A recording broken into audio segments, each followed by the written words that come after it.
नमस्कार, स्वागत छ आर्थर ज्ञानमा। म हुँ निराजन। आउनुहोस् सुरु गरौँ आजको विशेष राजनीतिक विश्लेषण।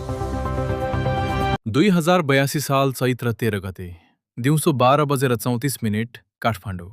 प्रधानमन्त्री बालेन्द्र शाहले शपथ ग्रहण गर्दैछन्, तर यस पटकको शपथ ग्रहण अरूभन्दा फरक थियो। साधारणतया मन्त्रीहरूको नाम र तयारी मिडियामा हप्तौं अगाडि नै बाहिर आउँथ्यो, तर यो पटक अन्तिम घण्टासम्म सबै गोप्य रह्यो। त्यसपछि मात्र मन्त्रीहरूको सूची सार्वजनिक भयो। गृह मन्त्रालयको जिम्मेवारीमा सुश्री सुदन गुरुङ।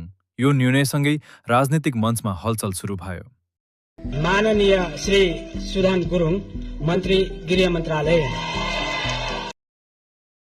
सुदन गुरुङको नियुक्ति एमाले र पूर्व प्रधानमन्त्री केपी शर्मा ओलीका लागि झट्ट बुझ्न गाह्रो निर्णय थियो, तर प्रधानमन्त्री बालेन्द्र शाहले सुरुवातमै यो काम अघि बढाउने निर्णय गरिसकेका थिए।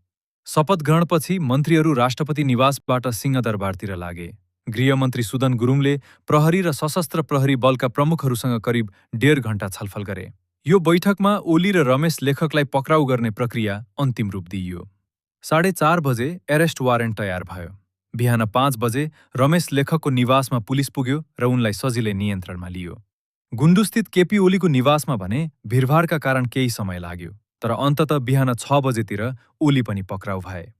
सुदन गुरुङले आफ्नो सामाजिक सञ्जालमा भने, प्रमिस इज अ प्रमिस, कानुनभन्दा माथि कोही छैन। पूर्व प्रधानमन्त्री ओली र रमेश लेखकलाई नियन्त्रणमा लिएका छौँ। यो प्रतिशोध होइन, न्यायको सुरुवात हो। जेन्जी आन्दोलनका अगुवाहरू र शहीद परिवारहरूले सुदनको साहसको प्रशंसा गरे, तर एमाले सडकबाट विरोध गर्ने निर्णय गर्यो।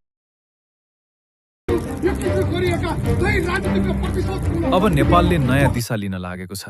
कानुन र न्याय अघि बढ्दैछ। जसको रगत बगे पनि त्यो देशका नागरिक नै हुन्। आर्थर ज्ञानसँगै रहनुहोस्। म तपाईलाई राष्ट्रिय मात्र नभई अन्तर्राष्ट्रिय स्तरमा हुने घटनाक्रम, खोज र अनुसन्धानका विश्लेषणहरू सहित पनि लिएर आउँछु। आगामी अपडेटहरूमा देश विदेशका घटनाहरूको विस्तृत रिपोर्ट र सत्य तथ्य तपाईको हातमा हुनेछ। साथै न्याय र पारदर्शिताको यात्रामा हामी सँगै हुनेछौँ। सबैलाई शुभकामना। धन्यवाद हेर्नु भएकोमा।